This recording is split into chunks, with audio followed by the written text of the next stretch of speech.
Romans 3 verse 19. Now we know that whatsoever things the law says, it says to them who are under the law, that every mouth may be stopped, and all the world may become guilty before God.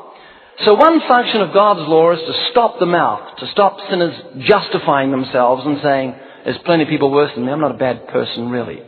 No, the law stops the mouth of justification and leaves the whole world, not just the Jews, but the whole world guilty before God. Romans 3 verse 20.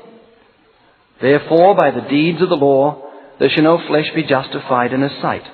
For by the law is the knowledge of sin. So God's law tells us what sin is.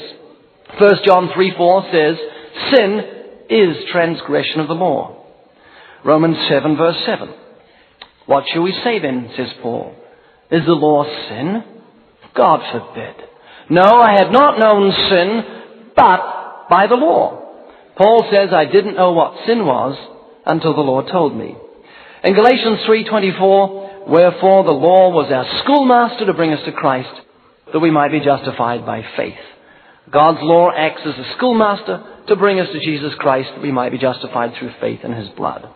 The law doesn't help us, it just leaves us helpless. It doesn't justify us, it just leaves us guilty before the judgment bar of a holy God. And the tragedy of modern evangelism is because around the turn of the century, when it forsook the law in its capacity to convert the soul, to drive sinners to Christ, modern evangelism had to therefore find another reason for sinners to respond to the gospel. And the issue that modern evangelism chose to attract sinners was the issue of life enhancement. The gospel degenerated into Jesus Christ will give you peace, joy, love, fulfillment, and lasting happiness.